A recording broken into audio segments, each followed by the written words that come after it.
¿Por qué el gobierno sigue manteniendo y sigue bancando a Manuel Adorni? Bienvenidos a Temap, el lugar que habita la neurosis argentina. Esta semana, Manuel Adorni sigue siendo el protagonista de la novela que protagoniza el gobierno. La idea era un poco sacarlo del foco, pero Manuel Adorni no puede con su propio genio y siempre alguna situación lo hace volver a ponerlo en el foco principal y que todos estemos viendo qué está haciendo Manuel Adorni. Por otro lado, en la guerra que ya no tiene un conflicto directo, no hay un enfrentamiento directo entre las potencias, de todas maneras, Trump está un poco nervioso porque está amenazando a Irán con destruirlos si atacan a sus barcos, cosa que efectivamente pasó. Así que tendremos que ver realmente qué va a pasar con eso. No sé si sabían, pero somos un equipo bastante pequeño, solamente 2 personas, pero con una convicción bastante grande de que la información es clave, más en días como estos. Si quieren aportar algo, si necesitan algún contacto, están en la descripción, tanto el alias como el contacto. Sin más preámbulo, empecemos. Política nacional.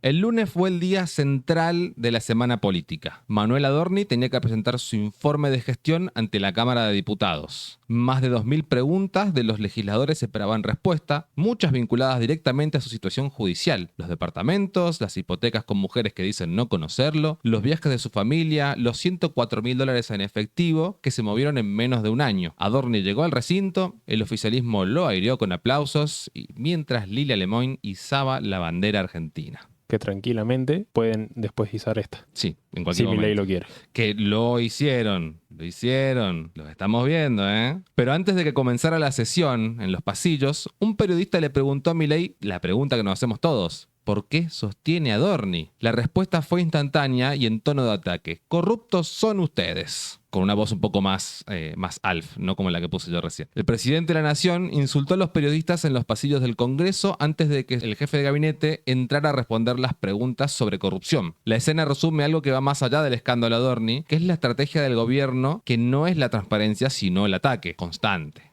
Muy constante. Adentro, Adorni cumplió el guión. Formalidades, generalidades, recursos de confidencialidad, respuestas vagas. No explicó cómo movió $104.000 en efectivo. Obviamente en menos de un año, a lo que todavía se sigue sumando y se sigue sumando. No aclaró el origen de las hipotecas y cuando el diputado Tailade lo acusó de que su esposa había pagado pasajes en primera clase y un hotel para el viaje a Madrid con las amigas, Adorni respondió que esos dichos están cerca de ser una amenaza y anunció que evalúa una denuncia judicial contra el legislador. Denunciar al que denuncia es la estrategia. La oposición exige su renuncia, pero el gobierno lo blinda mientras la justicia sigue investigando. Mientras Adorni decía en el Congreso que se terminó la novela, el fiscal Policita recibía la declaración del contratista que refaccionó la casa del country indio Cuá. Matías Tabar declaró que Adorni le pagó $245.000 en efectivo y sin factura, $55.000 en 2024 y $190.000 en 2025. Aportó nombres, facturas de materiales, fotos y videos de las obras que circularon por los medios todo el día de hoy. Y va a seguir dando vueltas. El detalle que sintetiza el nivel de vida que estamos describiendo, entre las reformas que figura la pileta con cascada en el jardín, buen gusto, no sé si tiene, y mientras duraron los trabajos, Adorni alquiló otra casa en el mismo country por $13.000. O sea, a eso también se le suman estos gastos de alquiler dentro del mismo country. Para ponerlo en perspectiva, la justicia tiene documentado que Adorni movió en efectivo $104.000 en menos de un año, más deudas por $335.000 que debe cancelar en 6 meses. Todo esto con un sueldo que hasta hace más o menos 3 meses era de 3,5 millones de pesos. Y la esposa monotributista. La novela no se terminó. Recién empieza el último acto. El informe de Adorni, además, dejó un efecto inesperado. Expuso irregularidades dentro del propio gobierno. El anexo del informe de Adorni incluyó documentación de Nucleoeléctrica Argentina que detalla gastos con tarjetas corporativas durante la gestión de Demian Reidel, el hombre de confianza de Milei en el sector nuclear. Tiendas de ropa, peluquería, servicio de playa en España. Reidel ya había renunciado en febrero por sobreprecios en licitaciones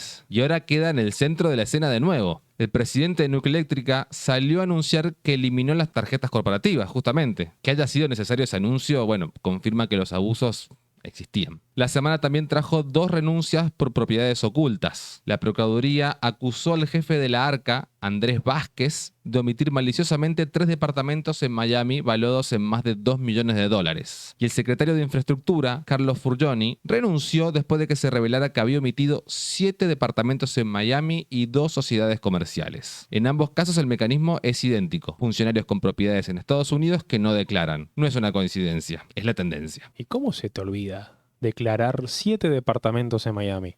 Él dijo que se equivocó.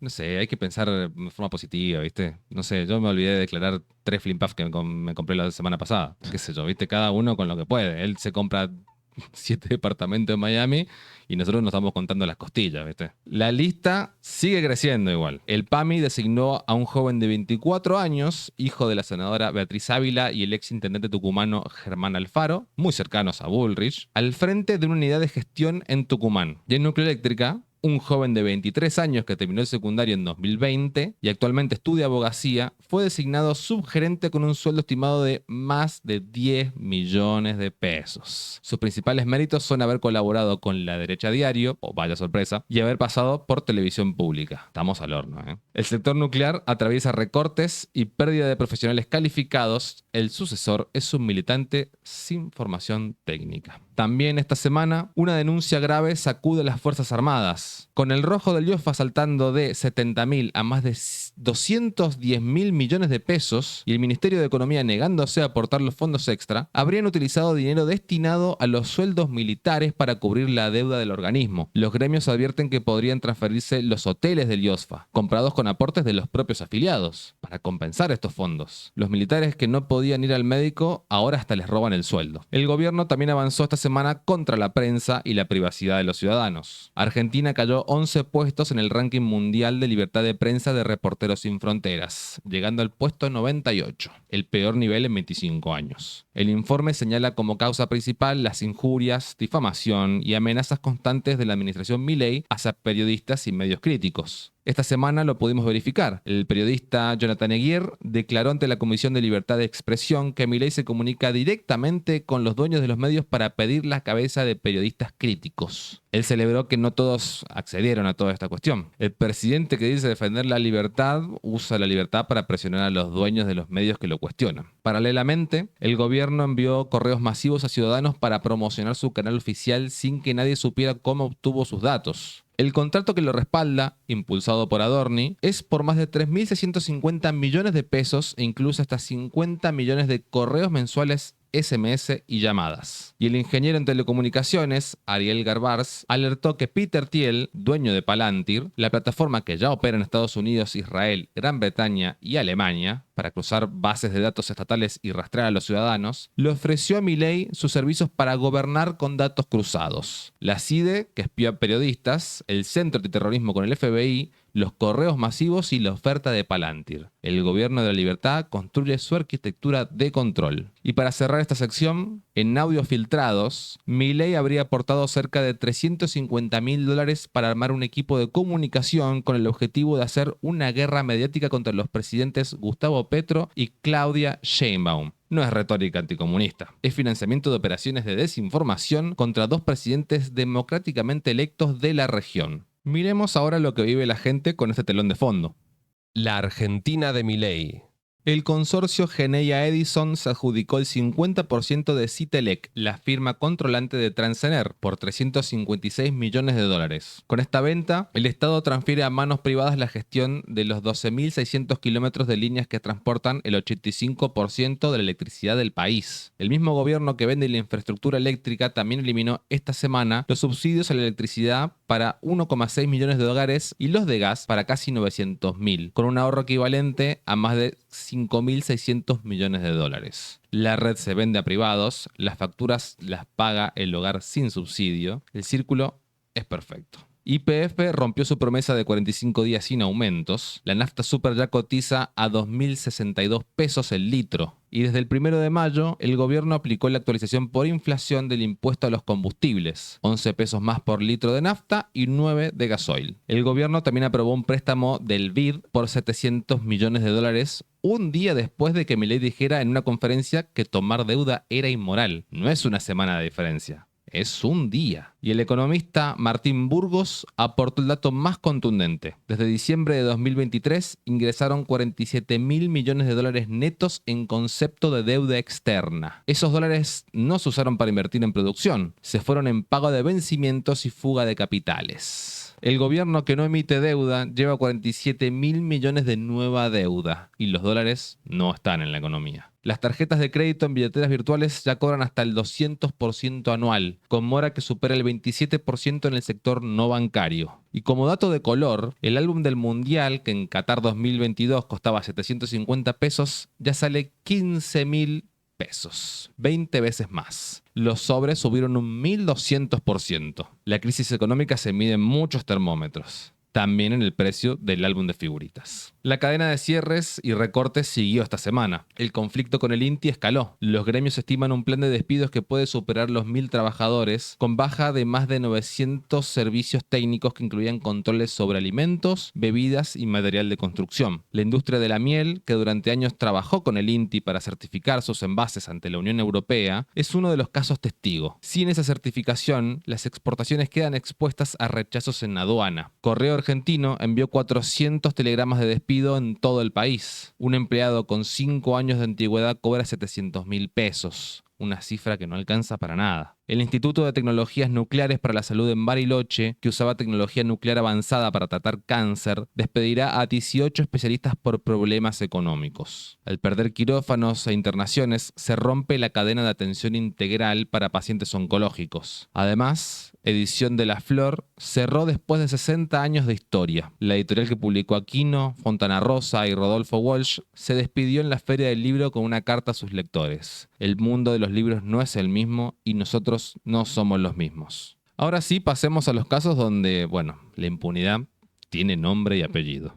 La impunidad avanza. La causa Cuadernos tuvo un sacudón histórico. 27 de los arrepentidos que testificaron denunciaron que fueron coaccionados por el fiscal de Stornelli y el juez Bonadío para involucrar a Cristina Kirchner. Ante semejante revelación, el tribunal oral que lleva el juicio decidió que las audiencias ya no se transmitan más por YouTube. La causa que durante años fue usada para construir el relato de la corrupción kirchnerista, ahora muestra que ese relato pudo haber sido fabricado bajo presión. El tribunal responde bloqueando las cámaras. Nada nuevo bajo el sol. El senador Martín Soria presentó una denuncia penal contra Milei, Caputo y el presidente del Banco Central, Bausili, por abuso de autoridad. La causa: el oro del Banco Central no está en Londres. Un banco inglés negó tenerlo y hay una orden judicial para transparentar su paradero que el gobierno no cumple. Además, el senador Luis Juez, que construyó su carrera sobre el discurso de la honestidad, quedó en el centro de la polémica al declarar su casa en un country de lujo en Cañuelas por 9,4 millones de pesos, cuando su valor real supera los $850.000. Además, su antigua casa en Barrio Providencia funciona hoy como sede de su propio partido, al que le cobra 3 millones de pesos el alquiler mensual. La justicia federal le quitó a los tribunales laborales la causa contra la reforma laboral y la mandó al fuero contencioso administrativo federal, históricamente más afín al Ejecutivo. Es una ventaja estratégica para el gobierno en su ofensiva contra el movimiento obrero. El interior del país también tuvo su propia agenda esta semana. Argentina Federal. El 1 de mayo, la CGT marchó en Plaza de Mayo en reclamo por la caída del poder adquisitivo, la pérdida salarial y el endeudamiento de las familias. La semana anterior, el peronismo federal se había lanzado en Parque Norte con una muestra de fuerza. Diputados, intendentes y dirigentes de varias provincias equidistantes de la interna Cristina Kicillof, buscando construir un centro que ocupe el espacio que las alas del peronismo dejan libre. El PRO, por su parte, ensaya un operativo de reconstrucción bajo Fernando de Andrés, con una primera actividad de Macri prevista entre mayo y junio en el interior. La escena política empieza a moverse de cara a 2027. Todos están tomando posición. Beret Linek sumó otro capítulo en Río Negro. Documentos oficiales exponen que en enero de 2025 autorizó, sin control legislativo y mediante una simple resolución administrativa, la construcción de 3 canales hidroeléctricas en la cordillera sobre el arroyo Baguales, en tierras vinculadas a capitales cataríes. La información no se publicó con transparencia en el boletín oficial. Cuando el agua como recurso estratégico queda bajo control privado extranjero sin debate legislativo, el problema no es solo ambiental, es de soberanía. En Sauce de Luna, Entre Ríos, el intendente siguió pagando parte de los salarios con tickets de comida. En Tucumán, la apertura importadora de limones egipcios presiona sobre la producción local mientras Nación no ejecuta las obras prometidas. Mendoza también tuvo su propia semana. Mendoza, tierra de contradicciones. En Mendoza, 8 de cada 10 personas no pueden acceder a una vivienda propia. El metro cuadrado ya supera el $1.000.000 y se necesitan casi 4 salarios mínimos para construir apenas uno. El crédito no llega, la construcción está caída y los requisitos del IPB dejan afuera a la mayoría. La casa propia es un espejismo a esta altura. Mientras tanto, senadores opositores mendocinos presentaron un proyecto de ley provincial para blindar los glaciares. Proponen que el Yanigla sea la autoridad técnica obligatoria e indiscutible en la materia, con un rol previo y vinculante. Si la Corte no frena la ley nacional, Mendoza al menos intenta proteger sus fuentes de agua desde la norma provincial. También tenemos otro golpe al bolsillo, particularmente en Mendoza. La RTO volvió a aumentar un 25% y ya acumula una suba cercana al 44% en apenas 4 meses. Ahora hacer la revisión de un auto particular cuesta más de 58.000, mientras que desde el gobierno provincial ya anticipan nuevos aumentos para julio y octubre. La situación genera cada vez más malestar entre los mendocinos, que deben afrontar más gastos obligatorios en medio de una crisis económica que no da respiro. Todo esto mientras muchas rutas y calles que dependen de vialidad provincial continúan en estado crítico, con pozos, deterioro y falta de mantenimiento. A los altos costos se suma la amenaza de multas para quienes no puedan cumplir con el trámite, profundizando aún más la presión económica sobre miles de conductores. También hubo polémica en Mendoza. María Eugenia Alexio fue detenida luego de acercarse al gobernador Alfredo Cornejo para reclamar por la minería y el agua a la salida de la Asamblea Legislativa 2026. El hecho generó fuerte indignación y revivó las críticas contra el gobierno provincial por el manejo de la protesta social y la respuesta policial ante quienes expresan este descontento. Mientras el video se viralizaba en redes, crecen los cuestionamientos por lo ocurrido y por el silencio de gran parte de los medios tradicionales. Yo, la verdad que hasta que no investigué mucho, no logré encontrar con esta noticia y es de una complicidad bastante grande. La verdad que es muy preocupante, que es peligroso, muy peligroso. Hay una verdadera saña con la libertad de expresión. Cornejo se dice afín a este gobierno, libertario. ¿Dónde quedó la libertad? Esa es la pregunta que nos hacemos la gran parte de las personas que no estamos de acuerdo con esto que está pasando. Pasamos del queremos preguntar a callarse. Claro, queremos preguntar Un silencio cinta absoluto. en la boca directamente. Vamos al mundo, donde esta semana pasaron cosas que pueden cambiar el mapa bastante tiempo. Internacionales. Donald Trump declaró oficialmente ante el Congreso el fin de las hostilidades con Irán. El alto al fuego que había comenzado el 7 de abril se formalizó en plano discursivo. Y en simultáneo, el Gerald Ford, el portaaviones más grande del mundo, que lleva semanas fuera de servicio porque el Pentágono dice que tiene un incendio técnico y la Guardia Revolucionaria le dice ataque, en este momento abandonó Medio Oriente para reparaciones en Virginia. Acumuló 309 días de despliegue, el más largo desde Vietnam. Quedan 2 grupos de ataque en lugar de 3, justo cuando las negociaciones con Irán están estancadas y Trump analiza una propuesta de 14 puntos que ya adelantó que es poco probable que acepte. Lo que define realmente esta semana en el plano geopolítico es la arquitectura que Irán construye para saltar el bloqueo. El Parlamento iraní aprobará una ley que convierte el peaje de Hormuz en norma de Estado. 4 cuentas bancarias en reales, yuanes, dólares y euros para recaudar el tránsito. Una vez que entre la moneda digital iraní, el pago en reales será obligatorio. Pakistán, que es al mismo tiempo el mediador designado por Washington, abrió 6 corredores terrestres con Irán para mover más de 3.000 contenedores varados por el bloqueo naval. Irán también acelera el ferrocarril Cab-Herat para conectar su red con Afganistán y desde ahí con China por el corredor ferroviario de los 5 países. 2.100 kilómetros de vía que ningún portaaviones puede interrumpir. Si el mar se bloquea, Irán construye por tierra. Después, el resto del mundo también tuvo su agenda. Trump y Putin dialogaron durante 1 hora y media. Desde Moscú calificaron la conversación de franca y amistosa. Putin expresó apoyo a Trump tras el intento de magnicidio. Cuba avanza en la construcción de 75 plantas solares con tecnología china. Energía en lugar de petróleo. Autonomía en lugar de dependencia. El 1 de mayo hubo represión violenta contra la marcha de trabajadores. Gases, bombas de aturdir y balas de goma. La propuesta del gobierno francés de habilitar la apertura de panaderías y florerías ese día fue la chispa. El mundo del trabajo empuja y los gobiernos responden con fuerza. Yo la verdad que no puedo creer que te dicen, che, podés abrir la florería y la panadería un ratito, y los franceses te destruyen el país. Nosotros nos esclavizan 12 horas todos los días.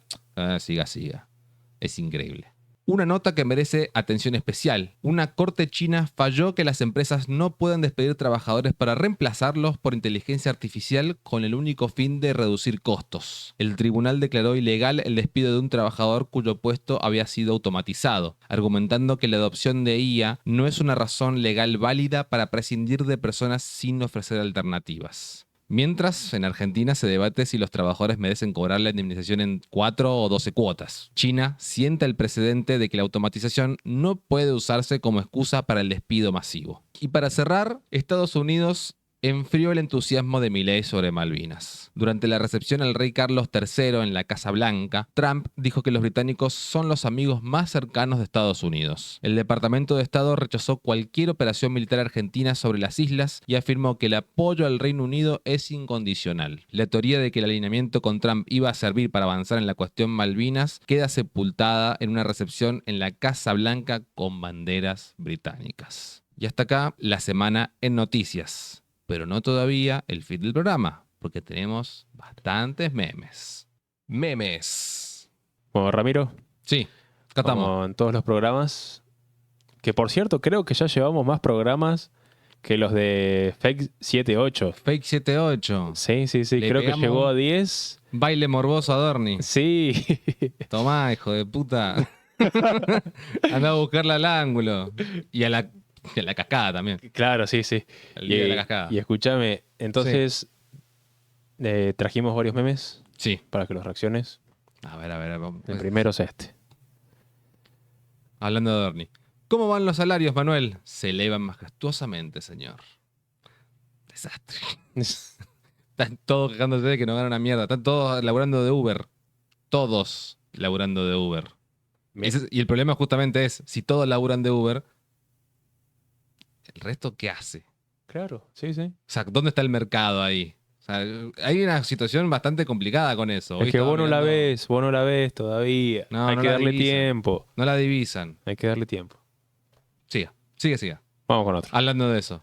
No me importa quién gana. Yo tengo que ir a laburar igual. No hay más bondis. Y bueno, mirá, si hubiese sido campaña del miedo, ahora estaríamos cagados de miedo. Realmente. Y yo creo que hay gente que si se está dando cuenta ahora, debería estar empezando a tener un poquito de miedo. Un poquito. Como diciendo, ¿qué tan peor se puede poner todo esto? Mucho. Mira, un meme del presidente más sionista del mundo. Javier Milei, Israel, nada. Él contento. Literal, cada vez que va a Israel, o cada vez que lo menciona prácticamente. Se pone contento por un fibrón que le regaló Trump. Imagínate. No me haga acordar. Encontramos los perros de Milei. ¿Viste? Era toda una operación cuca para decir que había Tremendo. malgastado Estaban fondos. vivos los 5 al final. Que papá, mira. Ahí Mirá, están los 5. Conan, Milton, Lucas, Murray y Robert. Che, les cortaron el pelo a los perros, algo por el estilo, está como menos peludo. ¿Viste? El tamaño más o menos parecido igual. Lo que babean también. Sí. Mira, Mirá hay vos. un caniche. Mira, ¿Marrayen no es un caniche o son todos los mismos? No, son todos los mismos, ¿no? Son todos clonados. En el medio como que capaz que si te habla dice wow, dice Milton, wow. Hijo de puta. Vamos con otro. Vengo para hacer algo distinto en el país. Para eso voy a traer a Bullrich, a Caputo, a Sturzenegger, para hacer el mismo plan que Cavallo con De la Rúa en el 2001. Bien, Milei, sos el payaso más payaso de todos los payasos. Sin palabras. Lo puso así nomás. Sin Separados vaselina. al nacer. Sin palabras. Es hermoso. Tremendo. Son un calco, ¿eh? Sí. Aclaro que el de la derecha es un dibujito animado, no es el presidente. El presidente es el de la izquierda. Sí. Si no me lo decía, no me daba cuenta igual, ¿eh? Podía pasar. Alejate, rata portadora de aumentos de transporte y portadora de regalos por el Día del Trabajador. Ah, son aumentos, la concha de tu madre. Literalmente todo es el 1 de mayo, como diciendo, che, Día del Trabajador. ¿Cómo que aumenta el combustible? ¿Qué? Y bueno, toca bancar. Hay que bancar. Actualmente, te comento algo, Sí. hay 2 causas nacionales que nos unen a todos los argentinos. Ujú. La primera es causa Malvinas Sí. y la segunda es putear a Goebbels. Putear a Goebbels. Kirchneristas, libertarios, trotskistas, católicos, morenistas. Todos putean a Goebbels. A la gente de la CIA. Sí, Goebbels se está haciendo un espacio ahí, está jugando calladito, bueno, no muy calladito, pero desde que le dijeron, che, loco, está saliendo en todos lados, se hizo un poco más el boludito. Capitalismo es cuando ya no tienes ninguna vaca y te toca comerte al burro. Estamos en esa, ¿eh? Estamos en esa. Hay medios internacionales que están diciendo, che, los argentinos están comiendo burro. Sí, Y no nos lo están diciendo como diciendo, hey, mirá qué bueno. No, se nos están cagando de risa en la cara, gente. Ahora, nosotros somos los que nos tenemos que cagar de risa del resto, porque son todos más boludos que nosotros. Ahora, ¿cómo puede ser que nosotros seamos los más boludos de todos ahora? Por favor, hay que dar vuelta a esta situación. De alguna forma. Burros. Las caras de piedra más grandes del mundo. Miralo vos, Adorni, en Chile, boludo. Qué hijo de puta, ¿eh? Le falta una cascada atrás nomás. El meme se nota que el meme es viejo porque no tiene cascadas, el Exactamente, meme de sí. Adorni. Hoy en día son todas cascadas y la cabeza de Adorni. Por último, anarcocapitalismo. Anarcocapitalismo. Mirá qué bien que salió, boludo. Eso es lo que pasa cuando lo haces vos solo. Con, no sé, 2 palos y una piedra, ¿viste? Ay, Dios mío. Y bueno, qué sé yo, ¿qué se le va a hacer, gente? Es así. Todas las semanas cubrimos los cierres. Tenemos gente para nada capacitada en lugares de mucha responsabilidad. Obviamente el tema Adorni, no sé. La justicia diría lo que tenga que decir, pero que es bastante boludo, se nota mucho, se nota muchísimo. Y yo creo que tenemos que cerrar con la misma pregunta con la que empezamos, que es, ¿por qué el gobierno sigue sosteniendo a Manuel Adorni? ¿Qué hay ahí atrás que no quieren que se muestre? Hay muchas teorías. Yo los dejo a ustedes para que investiguen un poco y vean más o menos hasta que se resuelva esta situación. Que no sabemos si será pronto, si será dentro de un par de meses, dentro de un par de años. ¿Quién te dice? Pero bueno, yo creo que más o menos con todo lo que tiene el gobierno sobre la mesa, y es que todo marcha acorde al plan. Hasta la próxima, ¿eh?